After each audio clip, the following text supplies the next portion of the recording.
여러분 월링기기 재밌게 보셨나요? 정가서가 연기한 기령과 증순이가 연기한 무습광. 공동 남주라고 알려져 있지만 저는 드라마를 보면서 기령 캐릭터와 다르게 무습광은 그냥 주인공이네 이상으로 몰입하지 못했었는데요.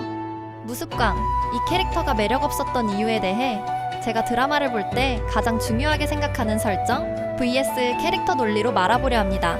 여러분은 얼마나 제 의견에 동의하실런지요? 뒷부분으로 갈수록 제 의견이 좀 확고하게 드러나니 너무 놀라진 마시길요. 크크크. 월링기기 무습광. 설정은 풀강인데 캐릭터는 기본템. 무습광의 설정, 세팅 거의 신급. 무습광은 사실 설정만 보면 월링기기의 세계관에서 제일 화려합니다. 용신의 10번째 아들의 신분으로 진룡이자 용신의 유일한 후계자, 멸문지와 고통의 과거를 가지고 있습니다. 그는 귀리검의 주인이자 세상을 구할 유일한 빛이고 용린으로 만들어진 진짜 드래곤입니다. 그래서 무습광이라는 역할에 대한 결론은 이건 뭐 판타지 주인공이 가질 수 있는 치트키는 다 때려박은 수준. 무습광의 캐릭터, 사람이 안 보임. 설정은 이렇게 빵빵한데 정작 그 안에서 무습광이 어떻게 움직이는지는 흐릿합니다. 선택의 부재. 무습광은 본인이 주도적으로 선택하기보다 정해진 운명이나 치문과 기령이 짜놓은 판을 따라가기 바쁩니다. 능동적인 사람이 아니라 사건을 해결하는 도구처럼 보이기도 하죠. 무습광은 여러 주변의 상황들에 대한 반응 또한 전형적입니다. 억울하면 화내고 슬프면 울고 정의로운 일에 나선다. 이 이상의 모습을 찾기 어렵습니다. 무습광만의 독특한 결이나 인간적인 틈을 찾아볼 수 없죠. 무습광은 결핍의 해결 방식 또한 보는 사람의 마음을 끌어당기지 않습니다. 멸문의 아픔을 가졌으면 그로 인해 일말의 비틀린 가치관이나 집착이라도 있어야 하는데 너무 올바르게만 자랐죠. 양아버지인 족제비가 잘 가르쳤다고 한다 하더라도 오히려 그런 점에서 입체감이 떨어지기에 그에게서 몰입되는 서사를 찾을 수 없습니다. 기령과 비교하면 처참한 차이. 설정은 껍데기고 캐릭터는 사람이다. 저는 껍데기인 설정만 화려하면 그냥 세계관 설명 듣는 느낌이고 그 안에 사람이 살아야 감동적인 드라마가 되는 것이라 생각하는데요. 월링기기의 기령과 무습광이라는 인물에게 이 설정과 캐릭터라는 내용을 적용해본다면요. 무습광은 용신의 아들이지만 그 화려해 보이는 껍데기를 보여주느라 그 안에 사람이 가려졌고 기령은 설정은 가짜 용신의 거짓으로 가득한 인물이지만 그 안에 사람은 너무나 생생하다는 생각이 듭니다. 기령은 들꽃과 복분자를 좋아하는 촌여우라는 인간적인 결이 캐릭터를 만들었고 시청자는 그 사람을 사랑하게 된 것이죠.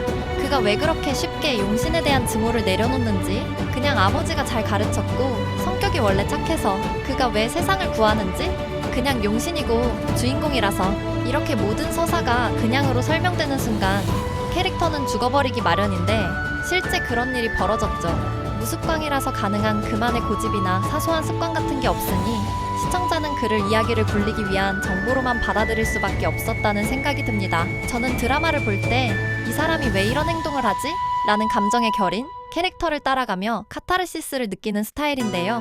무습광은 이런 설정이니까 이런 사건이 터져야 해라는 설정의 중심에만 서 있었고 그래서 무습광 머리에 뿔이 나고 용이 되어도 오 설정값 달성했네 싶지 와 무습광 드디어 해냈구나 하는 감동이 덜했던 겁니다. 감독 잘못일까? 곽경명의 주제의식, 운명을 수행하는 영웅 vs 운명을 거스르는 약자. 이런 상황에 대해 월링기기 제작자인 곽경명 감독을 탓할 수 있을까요? 만약 무습광의 용신서사가 이 드라마의 주제로서 앞에 나오길 바란다면 곽경명 감독에게 새로운 작품을 써달라고 부탁해야 합니다. 감독은 이 드라마를 통해 정해진 운명을 완수하는 자인 무습광보다 운명의 굴레를 스스로 깨부수는 자인 기령과 로무이의 목소리에 더 큰 무게를 실었습니다. 무습광이 화려한 설정값으로 세계관의 뼈대를 지탱하는 기능적 중심이었다면 기령과 로무이는 보잘것없는 가짜로 태어나 가장 인간다운 진심을 증명해낸 서사의 진짜였죠. 신의 모습을 이어받은 영웅이 예언대로 세상을 구하는 결말보다 아무것도 아닌 눈먼 꼬마 여우와 기워붙인 금은딸이 서로를 지키기 위해 천도를 거스르며 발버둥치는 과정에서 비로소 이 드라마에서 곽경명 감독이 말하고자 했던 진짜 구원의 의미를 발견하게 되니까요. 무습광은 주인공이었을지는 모르나 이 드라마의 주제를 완성한 주인공은 기령과 로무이였고 증순이 배우가 대본을 받고 이 역할을 맡을 때 어떤 마음이었을지 알 수는 없지만 감독이 생각한 주제의식을 생각해볼 때 처음 이 드라마가 만들어질 때부터 무습광이라는 역할은 절대 주인공으로서 빛날 수 없는 역할이었습니다. 그나마 심폐소생술 가능했던 부분? 저는 초반부터 무습광의 캐릭터가 이 드라마에서 차지할 비중을 어느 정도는 감지하고 있었던 것 같아요.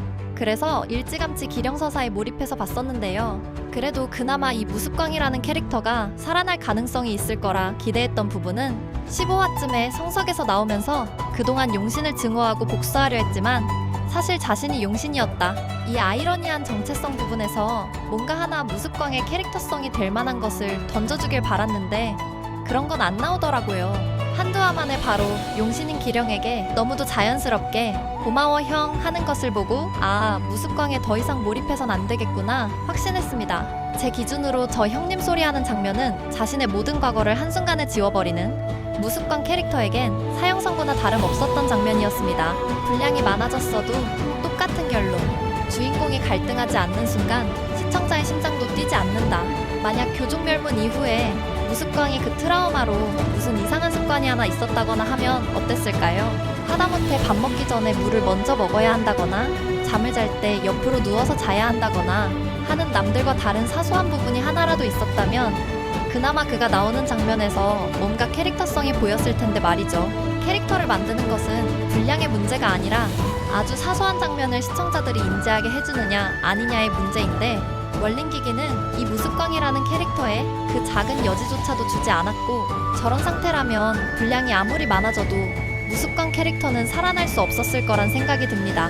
감독은 29화 짧은 회차에서 자신의 주제의식을 좀 더 확고하게 드러내기 위해 타협하지 않았다는 생각이 드는데 이 점은 박경명 감독이 다른 감독들과 다르게 독보적이고 대단하다고 생각하는 부분이기도 합니다. 이번 영상에서는 무습광 캐릭터와 기령 캐릭터의 비교 및 무습광 캐릭터에 몰입할 수 없었던 이유에 대해 분석해보았습니다. 여러분은 제 생각에 얼마나 동의하실런지요? 월링기기는 화려한 신의 모습보다 보잘것없는 약자의 진심이 결국 세상을 구한다는 것, 그리고 드라마는 설정이 아니라 사람이 만드는 것이라는 사실을 다시 한번 알게 한 드라마라는 생각이 듭니다.